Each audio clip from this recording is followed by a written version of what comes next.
जय श्री कृष्णा। चलिए जी, मैं सुनील सुरावत एक बार फिर से आप सभी के सामने प्रस्तुत हुआ हूँ अपनी वीडियो लेके।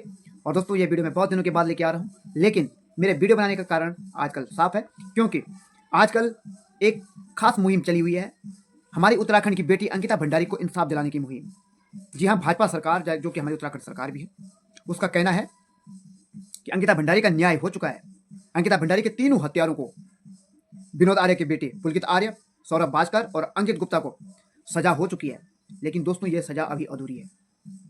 सारी जनता जानती है कि यह सजा अभी अधूरी है, क्योंकि अंकिता भंडारी का जो मुख्य आरोपी तथा कथित वीआईपी, जिसे वीआईपी कहने में भी शर्म आ रही है, वीआईपी का मतलब होता है वेरी इंपॉर्टेंट पर्सन, लेकिन जिसने अंकिता भंडारी की हत्या करवाई, जो अंकिता भंडारी से स्पेशल सर्विस लेना चाहता था, वह वीआईपी कैसे हो सकता है?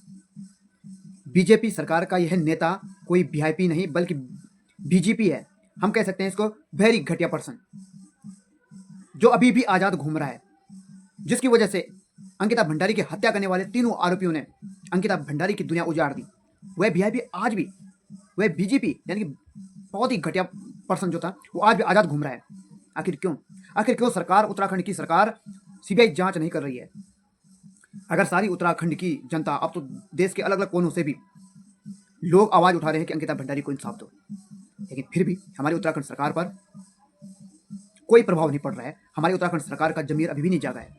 अब सारे जो ब्लॉगर्स हैं, जो बड़े बड़े यूट्यूबर्स हैं, जो बड़े बड़े नेता हैं, वो भी आवाज उठा रहे हैं देश के अलग अलग कोनों से कि अंकिता भंडारी को इंसाफ मिलना चाहिए। जबकि 2027 में एक बार फिर से चुनाव नजदीक आ गए हैं। इसको देखते हुए भी बीजेपी सरकार उस वीआईपी को सामने लाने से घबरा रही है, पीछे हट रही है। बीजेपी सरकार को लगता है कि अगर वो नेता सामने आ गया तो उनकी सरकार खत्म हो जाएगी, 2027 में वो चुनाव हार जाएंगे। लेकिन अगर बीजेपी सरकार उस नेता को, उस वीआईपी को, उस बहुत ही घटिया आदमी को सामने नहीं लाती है, तो निश्चित है कि बीजेपी सरकार इस बार उत्तराखंड में नहीं आ पाएगी। बहुत सारे लोगों का कहना है कि जो विपक्षी पार्टियां हैं, वो 2027 के चुनावी मुद्दे को देखते हुए ये षड्यंत्र रच रही है। ये बात भी बिल्कुल सच है। जैसे ही चुनाव आते हैं, वैसे ही जैसे ही चुनावी मुद्दा आता है, वो केस जिसको पूरी विपक्षी पार्टियां या सरकार में बैठी पार्टी भुला बैठती है, वो चुनावी टाइम पे हमेशा खोल दिया जाता है, रीओपन कर दिया जाता है। तो ये बिल्कुल राजनीतिक मुद्दा है, इसमें कोई शक नहीं है।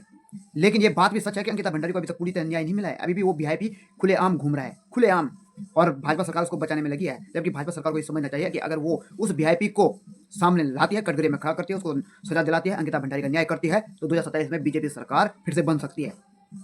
अगर इसी तरह सरकार उसका नाम छिपाती रहे, तो एक न एक दिन तो वो वीआईपी सामने आएगा ही, लेकिन बीजेपी सरकार 2027 में नहीं रहेगी।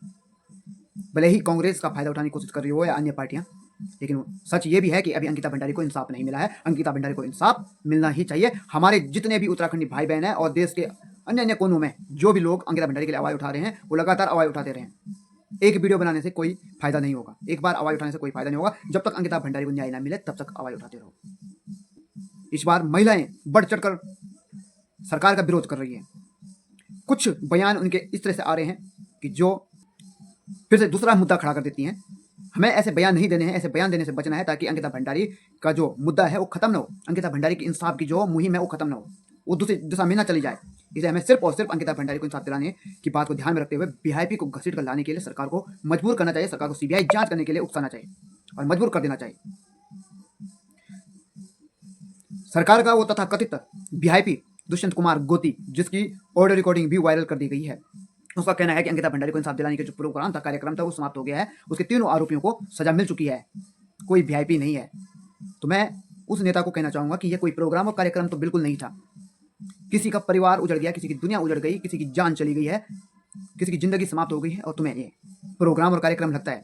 एक तो तुम्हारे ऊपर अंकिता भंडारी के मुख्य आरोपी वीआईपी यानी कि बहुत ही घटिया व्यक्ति होने का आरोप लगा हुआ है, और दूसरी तरफ तुम ऐसे बयान देते हो जो कि आप पे पूरी तरह से शक पैदा करता है। ऐसे लोगों से पूरी तरह से जोश खरोश के साथ जांच पड़ताल करनी चाहिए, और इनके लिए सीबीआई जांच बिठानी चाहिए, और अंकिता भंडारी का जो मुख्य आरोपी था उसको कटघरे में खड़ा करना चाहिए, उसको सजा दिलानी चाहिए। अगर बीजेपी सरकार चाहती है कि 2027 में उसकी पार्टी जीते, उसकी पार्टी एक बार फिर से सरकार में आए, जो कि वैसे आने से रही, तो उसको सीबीआई जांच करवानी चाहिए। अंकिता भंडारी के जो मुख्य आरोपी है उसको सामने लाना चाहिए, और अंकिता भंडारी का इंसाफ करना चाहिए। भले ही मुख्यमंत्री धामी जी अंकिता भंडारी के घर भी जा चुके हैं, उनके माता पिता से भी मिल चुके हैं, और पौड़ी में जो नर्सिंग कॉलेज है उसको अंकिता भंडारी के नाम पर करने की बात भी रखी है, लेकिन ये एक सहानुभूति है, न कि कोई इंसाफ। सहानुभूति अच्छी बात है, लेकिन इंसाफ दिलाना उससे भी अच्छी बात होनी चाहिए। हमारे धामी जी को ध्यान में रखना चाहिए। और अगर आपकी बीजेपी सरकार बिल्कुल साफ है, पाक है, तो सीबीआई जांच करवानी चाहिए। इनको डर है कि अगर एक वीआईपी पकड़ा गया तो कहीं वीआईपीओं का जाल ना हो और एक वीआईपी पकड़े जाने पर दूसरा वीआईपी और दूसरे से तीसरा, तीसरे से चौथे की कड़ी कहीं फंस ना जाए और सारी सरकार ठप ना हो जाए, कहीं बहुत सारे वीआईपीज का नाम ना आ जाए। अगर ऐसा नहीं है तो सीबीआई जांच करे सरकार और अंकिता भंडारी को इंसाफ दिलाए। नमस्कार।